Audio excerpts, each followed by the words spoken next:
calls God once a week. So the day he calls God, he's rich unto God like one cedi. Then the same day, Peggy also calls God. Then the following day, she also calls God. Then she calls God again on the third day. Then she calls God again on the fourth day. By 1 week time, Peggy will be 7 times as richer in God, not in terms of money, but in God, more than Roma would be rich in God. Amen. How many of you understand that? So then another week he has another one cedi. In 2019, you too, you must be rich in God. I say you too, you must be rich in God. You too, you must hear from God. You too, you must pray to God 30 minutes or 1 hour every day. All right, so that wonderful piece you just watched is from the man of God I'm going to speak to today. A very humble man, down to earth. And sometimes people who may find themselves in his position would abuse it. But trust me, this is a gentleman you want to speak to. And talking about even digesting the word, he has the ability. You can relate to the video you just watched. The fact that he has to even use money to explain how you can even receive grace and blessing from God, increasing yourself in the things of God is quite wonderful. And I'm so privileged to have with me Dr. Selaise. No, let me start it well. Reverend Dr. Selaise Agyinasare. Reverend, the way you are humble, it's not easy. Anyway, I really do appreciate the fact that I have you in the studio here today. But first of all, let's get to know you. Let's get to know you. And for viewers, just in case you don't know, he is the first born of Bishop Charles Agyinasare. That is what I'm saying. If you fall in that position, maybe you might abuse it. But with him, let's get to know him. Reverend, tell us about you. I think you've already started describing me already. Okay. I'm Selaise Agyinasare, as you've just mentioned. I was actually named after my grandfather. It's a name I don't use, but it's on my passport. So I'm called Kofi Esa. So I was born on Friday. But what's the meaning of Esa? Esa is my grandfather's name, so it doesn't necessarily have a meaning. Okay. So Selaise Kofi Esa Agyinasare. Okay. You know, I'm a young man. In love with God and passionate for the things of God. I'm a medical doctor, married to a beautiful woman called Ella, and with two wonderful kids. One line Reverend Francis liked to you. He's married to one woman. Yes. So yeah, just one woman. Yes. So I'm married to one woman. All right, that's so brief, but let's get to know about you. You know, for the fact that you are the son of Bishop Charles, people may think that life was that easy. You had everything at your beck and call. Tell us about some of the smooth and the rough time growing up. Okay, so life hasn't been all that smooth. Life normally presents you with different things. There are rough times and there are smooth or good times as well. And in life, you don't plan for the unexpected. You have the unexpected happening. So I grew up. I was born in Tamale. I grew up in Tamale as well till I was about 7. When the war happened in Tamale, Bishop had to move. So we moved to Accra. So Tamale was a very comfortable place. Bishop had been there for a long time. He was now being established in Tamale. A lot of people knew him, and Bishop used to say that, you know, even when you just wrote your letter and just wrote Charles Agyinasare, you'll find it straight to his doorstep. So that was how Tamale was for us. So very comfortable environment. Not was developed, but not as developed as you have it in Accra until the war broke out, and God asked Bishop to move to Accra. So we moved to Accra unprepared. As I said, life comes with unexpected situations every now and then. So we moved to Accra into my grandfather's house at Medina, and the only room he had only one room available. So all of us, my mom, my dad, my siblings, and then myself were in one room with all our things packed from Tamale in that room. So very congested place. When we got there, they used to use a KVIP. So we were coming from Tamale where we had at least a WC. We came to Accra where we now had to use a KVIP and all that. So life wasn't so smooth. Then from there we went to school, and we finally moved to our own rented apartment. So life has had its ups and downs. So when we came to Accra, my dad had to settle in. people began to know about him also a little, and that had its own backlash also at school, where you go there and teachers will be, then charismatic pastors weren't that so popular, so they thought every charismatic pastor was spending church money. So a teacher comes and in front of 50 people, at times even the whole assembly, says, this man's Bishop Agyinasare son, he has been spending church money, things like that. And so life has, but we had to find a way of dealing with it. And anyway, all right, that's interesting. There was a story Bishop shared where he has to share a room with the kids, including Mama. All right, so we'll go for a break now. We are having some challenge. We'll go for a break now. We'll be right back. London author Bishop Charles Agyinasare is a wide range of touching and inspirational books that will change your life both physically and spiritually. The Anointing, Power from on High. Arrows, Raising Godly Children. Give Me Children, No More Barrenness and Infertility. Let's Talk Baby, Communication in Marriage. Move That Mountain, The Principles of Faith. Shh, How to Have a Quiet Time. You Shall Not Die, Long Life and No Premature Death, among others. Grab a copy at ZaliaBooks.com and Amazon.com.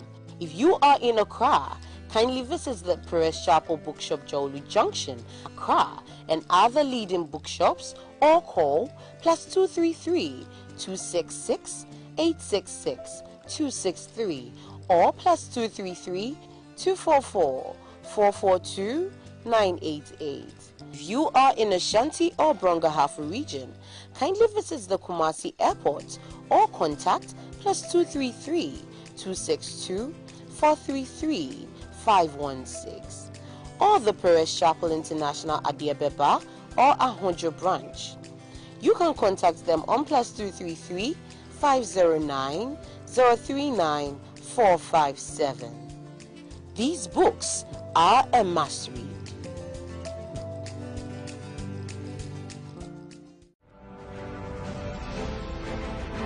This year, cette année, it will show you the way to growth. Il vous montrera le chemin.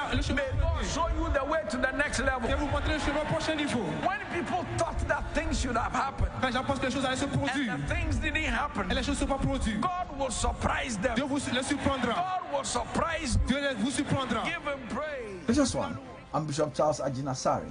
I'm starting this year with you in the city of Hope, where I'm coming with a power encounter where the heavens will kiss the earth and God will visit his people like never before. It will be at the Perez Chapel between the EP University and the Electoral Commission from the 20th Wednesday to the 22nd Friday of February. The power of God will be present to save, heal, touch, deliver, meet you at your point of need, grant you your breakthrough. On the Sunday, there will be a special anointing service, 8 a.m. on the Sunday. But every evening from 6 p.m., join me. Your life will never be the same. Improved, energetic, educative, comprehensive, entertaining. Your favorite morning show, Precious Morning, comes back with a whole new exciting segment. Precious Morning, coming soon on Precious TV.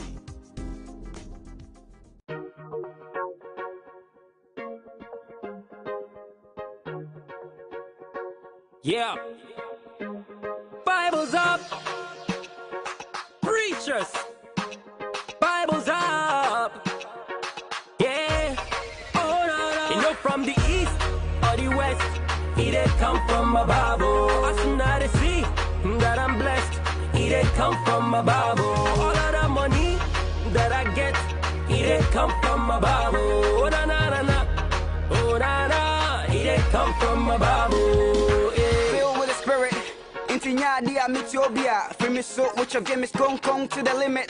This a me trouble 10 team kese. You can check my lyrics, man, I'm full of bars, so me more, yeah. Nyame se mashe me my high school favorite. Oh yeah, me boa for me twa me wa me nyo bi o te se no. Kwantre for oni bia danfo. Wo be yen shi wa se wodi na sem so. Weni me hwamo, emra me sugu no so emra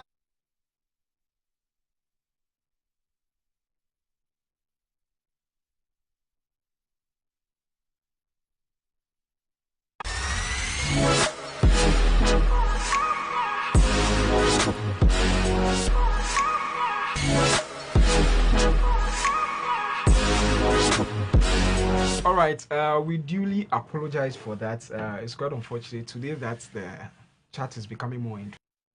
Our machines want to have challenges with us. But whatever be the case, even if you're unable to finish today, we'll make sure we'll have Dr. Selaise Agyinasare once again. But back to what we were talking about, let me just continue and I wanted to ask the question about sharing the room with daddy and all of that. But let's just, you ventured into the taxi business when you were in Ukraine.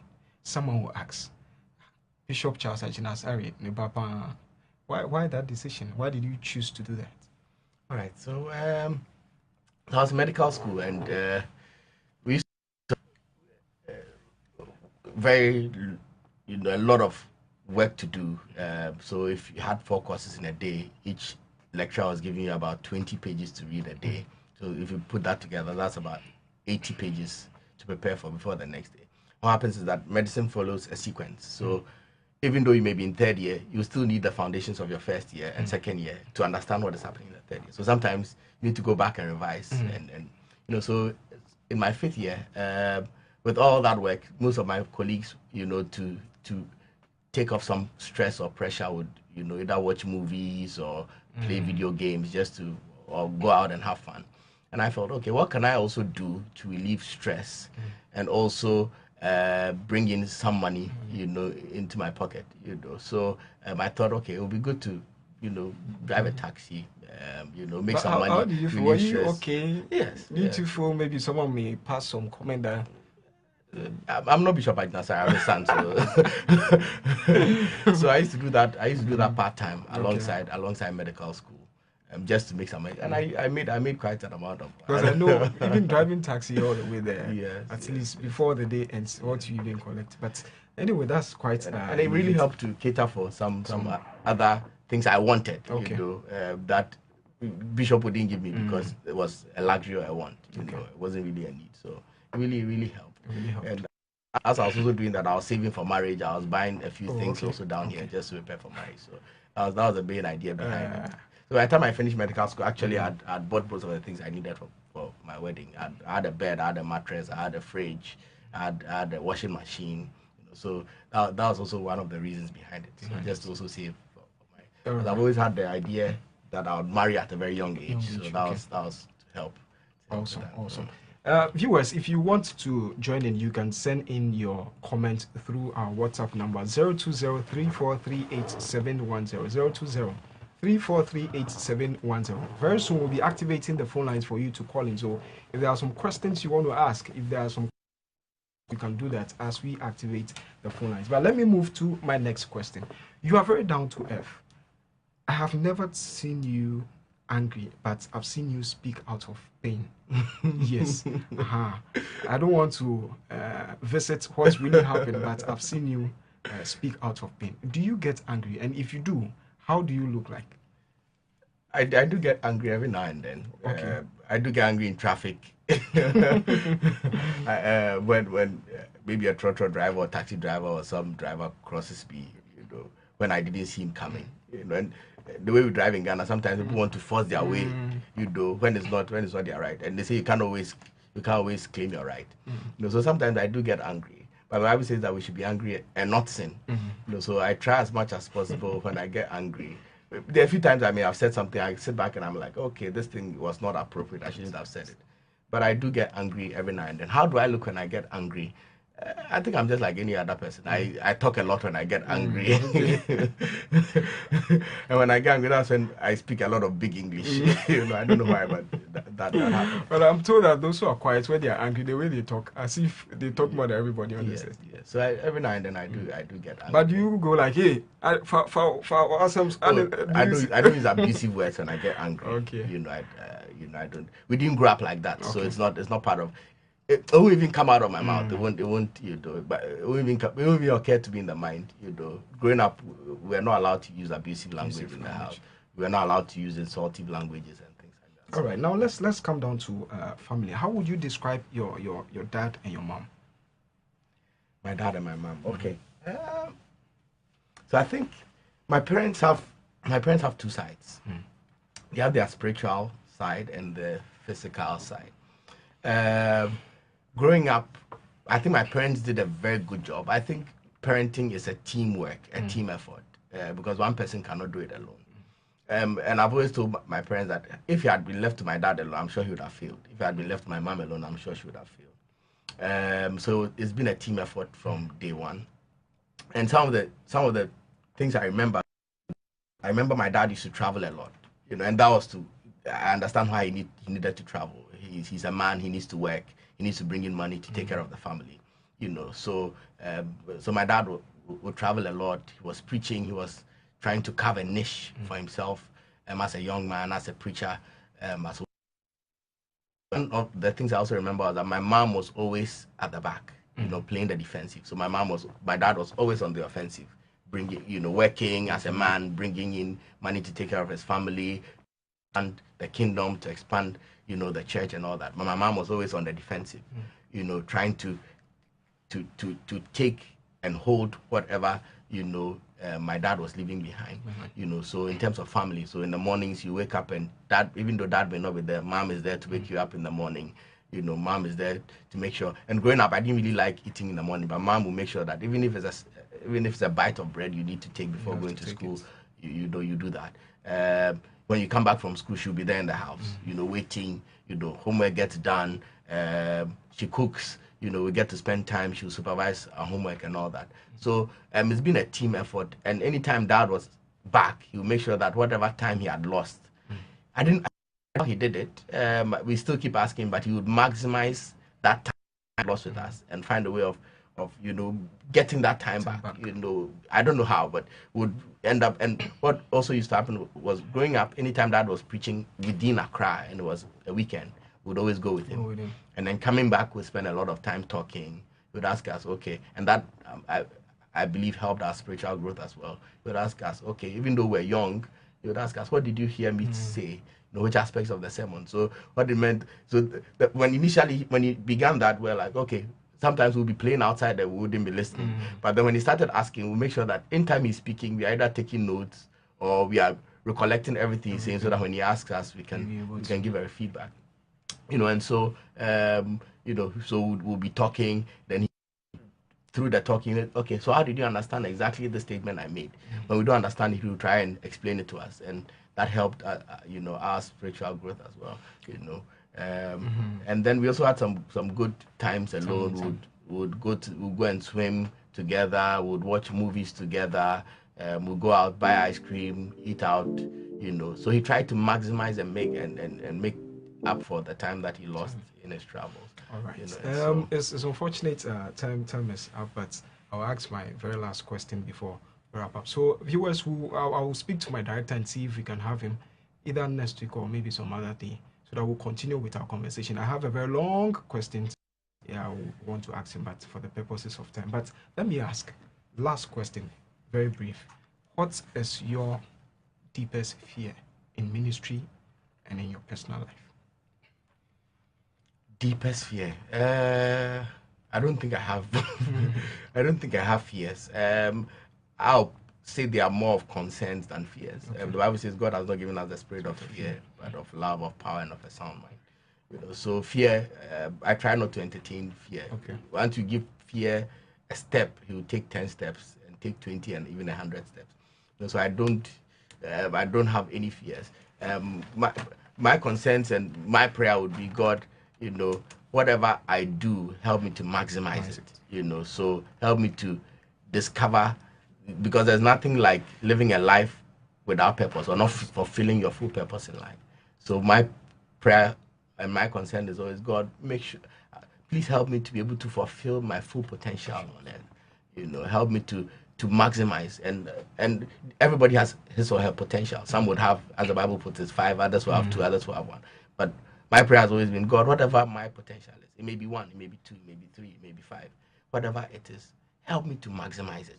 And that's where, you at a point you don't compare yourself to others. You make sure that, God, what am I here for? What am I here to do? Help me to do that. Because if not, you become a copycat. You are copying others, and you are not truly fulfilling God's purpose for your life. So if you ask me, one of my greatest concerns and one of the things that I pray to God about, it's that, God, let me fulfill my purpose. The full extent of my purpose. Not part of it, not half of it, not a quarter of it, but the full extent of my purpose. Whatever it may be, you know. It may be to drag this from here to here, you know, but God, let that be, you know, let that be, you know, what happens. You know. Anyway, thank you so much. Ma'am, I feel like I haven't exhausted what I'm supposed to, but as and when we'll check your schedules and see if we can have you again. All But finally, we have this package from G Twins Mix Salad. Okay. And then tapas juice. Okay. So as you go, you take this to at least end the day. Okay. Yeah. Right. So Thank you. just to say thank you so much for. Thank you. And then finally, you've made a lot of transformation to the youth chapel, Timothy generation. How did you and your leadership do that? Maybe in like 10 seconds. It's still we still are believing God for more and bigger. Okay. You know, we cannot come to the point where you have done it all.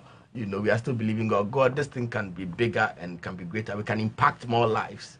You know, if you look at where our youth is going of late, you know, we've been praying concerning it for years. You know, and the Bible says that Paul said, "I planted, Apollos watered, and God brought the increase." So all you need to do is to just do what God tells you to do and what you have read in books to do and what your spiritual father is doing, and God brings the increase as and when it is time to bring the increase. All right, so thank you so much for speaking with us. Thank you so much. Enjoy your day. All right. We spoke to Reverend Dr. Selaise Agyinasare. My name is Louis S. Apeto. See you next week.